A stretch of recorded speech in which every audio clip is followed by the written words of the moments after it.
नमस्कार साथियों। Daily India current affair के सेशन में आपका स्वागत है। आज का सेशन रहेगा साथियों 16 जून 2024 इंडिया करंट अफेयर्स का।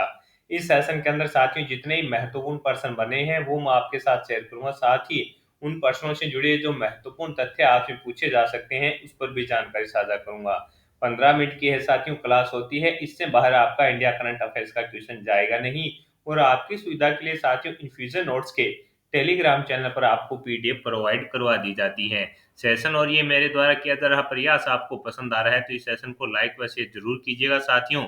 तो शुरुआत करेंगे आज के सेशन की। पहला क्वेश्चन आपसे पूछा है कि हाल ही में किसने एआई टूल दिव्य दृष्टि विकसित किया है। इंपॉर्टेंट साथियों क्वेश्चन है, रहने वाला है। तो आंसर क्या होगा साथियों, शिवानी वर्मा के द्वारा विकसित किया गया है। इसकी अपने जो महत्वपूर्ण तथ्य हैं उस पर अब बात करेंगे। रक्षा अनुसंधान एवं विकास संगठन डीआरडीओ द्वारा आयोजित अखिल भारतीय थीम आधारित प्रतियोगिता dare to dream innovation contest 2.0 जीतने के बाद महिला उद्यमी कौन है? डॉक्टर शिवानी वर्मा।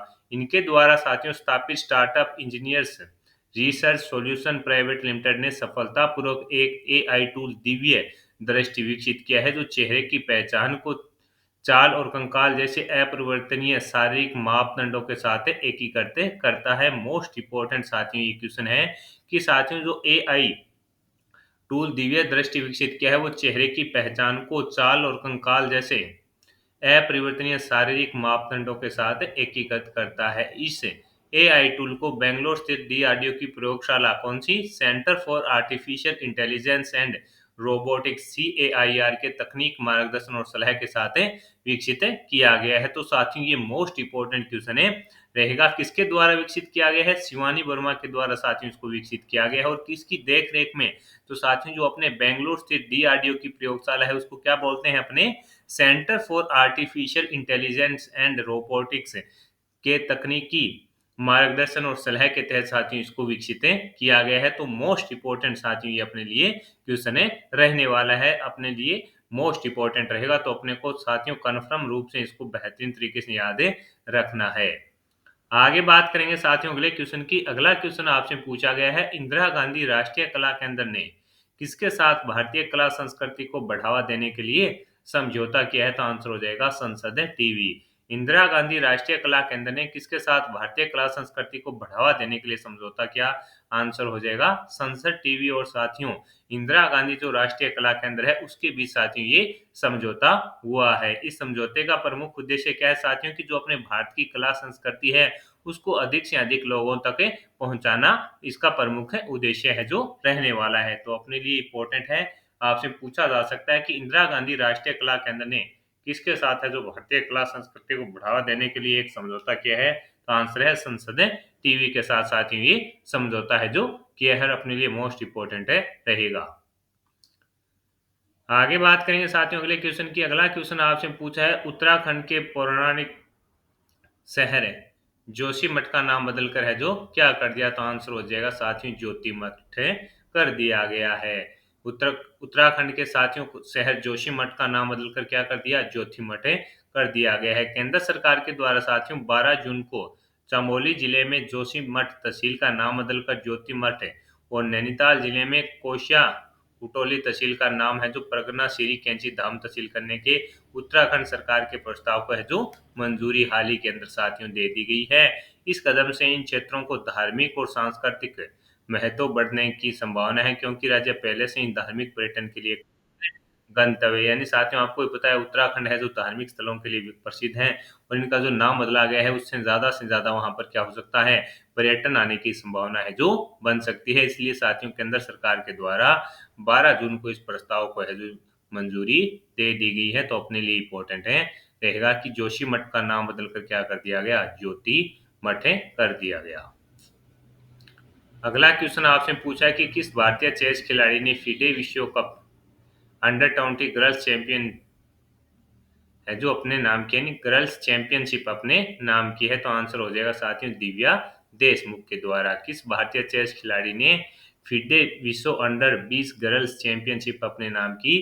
तो आंसर हो जाएगा साथियों दिव्या देशमुख के द्वारा है जो साथियों ये अपने नाम में की गई है। शतरंज की अंतर्राष्ट्रीय मास्टर दिव्या देशमुख ने फिडे जूनियर अंडर 20 लड़कियों का विश्व शतरंज चैंपियनशिप जीत ली है। पुरुष वर्ग में साथियों कजाकिस्तान के 20 वर्षीय शतरंज खिलाड़ी ग्रैंड मास्टर काजीबेक नोगेब्रेक ने है जो ये खिताब अपने नाम किया है। तो अपने लिए इम्पोर्टेंट रहेगा कि हाल ही के अंदर किस खिलाड़ी ने फिडे विश्व अंडर 20 गर्ल्स चैंपियनशिप अपने नाम की। तो आंसर हो जाएगा दिव्या देशमुख के द्वारा साथियों ये खिताब है जो अपने नाम में किया गया है, ये अपने को याद रखना है।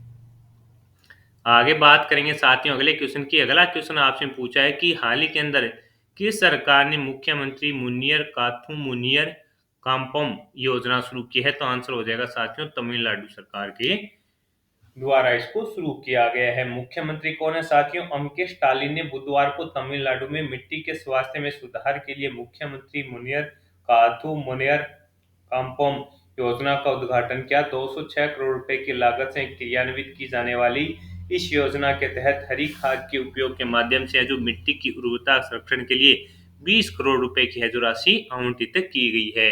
यानी साथियों इसके माध्यम से है जो 20 करोड़ रुपए की है जो राशि इसके लिए योजना के रहेगी। और इसका उपयोग क्या होगा साथियों की जो मिट्टी है उसको अंदर है जो हरी खाद के उपयोग से है जो इसकी उर्वरकता क्षमता होती है उसका संरक्षण किया जाए। आपको ही पता है साथियों कि लगातार इस दौर के अंदर है जो मिट्टी के अंदर साथियों लगातार है जो उर्वरकों का इस्तेमाल ज्यादा हो रहा है जिससे उसकी उर्वरकता है जो कम हो रही है। लेकिन इसके अंदर योजना के अंदर क्या होगा कि जो हरी खाद है उसके उपयोग के माध्यम से मिट्टी की उर्वरता का संरक्षण करना प्रमुख उद्देश्य रहेगा। और इसके लिए साथियों जो बजट है वो रहेगा आपका 20 करोड़ रुपए का, ये अपने को याद रखना, माफ कीजिएगा 206 करोड़ रुपए की लागत से है साथियों ये की लागत से क्रियान्वित की जाने वाली इस योजना के तहत हरी खाद के उपयोग के माध्यम से मिट्टी की उर्वरता संरक्षण के लिए 20 करोड़ रुपए है जो इसके लिए आवंटित किए गए हैं।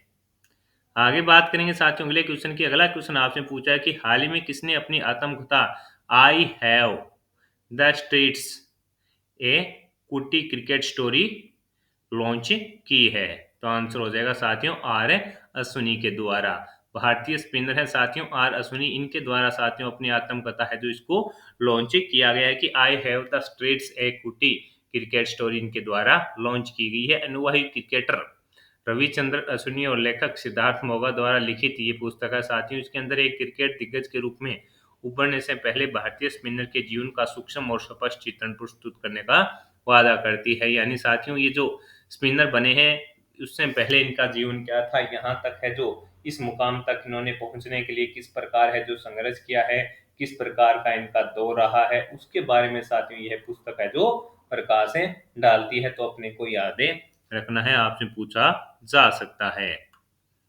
आगे बात करेंगे अगले क्वेश्चन की। अगला क्वेश्चन आपसे पूछा गया है कि विश्व एथलेटिक्स चैंपियनशिप के लिए 5 साल के वैश्विक मेजबान प्रसारण सेवा समझौते पर हस्ताक्षर है किसने किया। तो आंसर हो जाएगा टाटा कॉम, ये इंपॉर्टेंट रहेगा।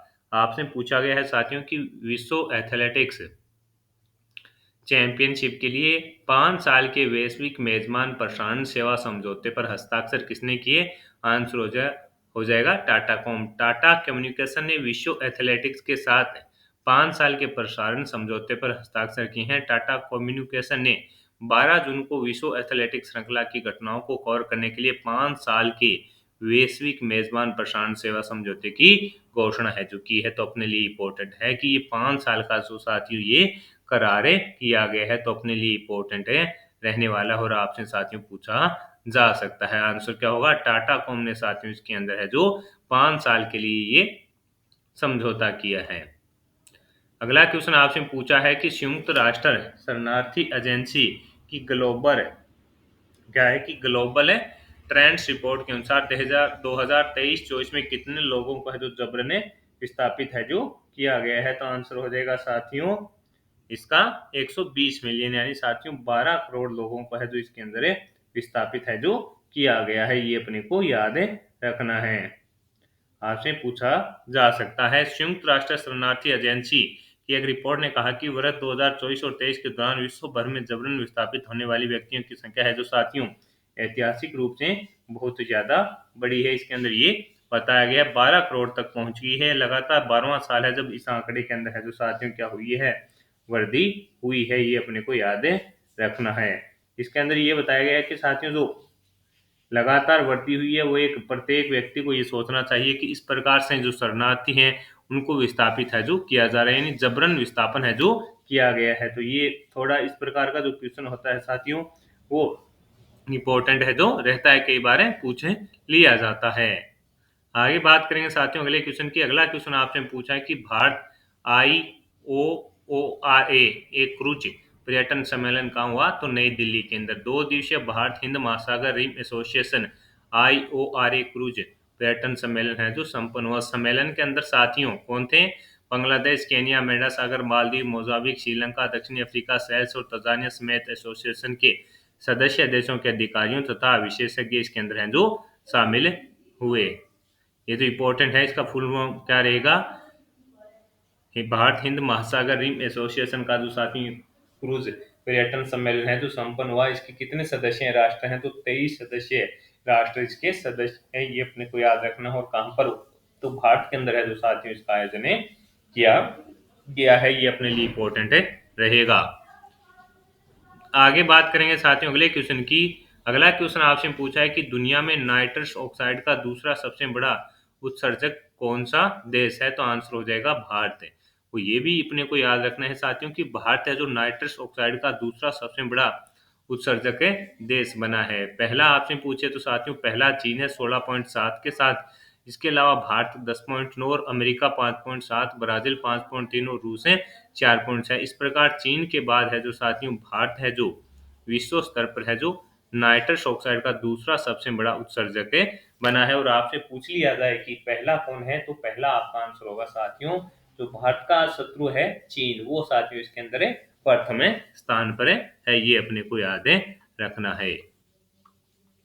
अगला क्वेश्चन आपसे पूछा है कि Asian of hair restoration surgeon के अध्यक्ष कौन बने हैं, तो आंसर हो जाएगा कपिल दुआ। 2 दशकों से अधिक के अनुभव के साथ भारत में हेयर ट्रांसप्लांट सर्जरी में अग्रणी डॉक्टर कपिल दुआ को Asian association of hair restoration surgeon के अध्यक्ष के रूप में घोषित किया गया है। ये अपने को याद रखना है। आपसे पूछे Asian of hair restoration surgeon के अध्यक्ष कौन बने, तो आंसर हो जाएगा कपिल दुआ बने हैं। 2 दशकों से अधिक के अनुभव के साथ भारत में हेयर ट्रांसप्लांट सर्जरी में अग्रणी डॉक्टर कपिल दुआ का है जो Asian association of hair restoration surgeon के अध्यक्ष के रूप में है जो घोषित किया गया है। तो साथियों आज के सेशन के अंदर मैंने आपके साथ जितने ही महत्वपूर्ण प्रश्न बने थे इंडिया करंट अफेयर्स के, वो मैंने आपके साथ शेयर कर दिए हैं। साथ ही उन प्रश्नों से जुड़े हुए जो महत्वपूर्ण तथ्य साथियों आपसे पूछे जा सकते हैं उस पर भी जानकारी साझा कर दी है। मेरा प्रयास रहता है साथियों कि 15 मिनट की क्लास और इससे बाहर आपका इंडिया करंट अफेयर जाएगा नहीं। कम समय में क्वालिटी कंटेंट के लिए साथियों मैं प्रयास कर रहा हूँ। यह प्रयास आपको सार्थक लग रहा है तो इस सेशन को लाइक व शेयर जरूर कीजिएगा। कम समय में क्वालिटी कंटेंट के लिए जुड़े रहिएगा। इसके अलावा साथियों PDF है जो आपको टेलीग्राम चैनल पर मिल जाएगी, अन्यथा आप व्हाट्सएप पर भी जुड़ सकते हैं। धन्यवाद।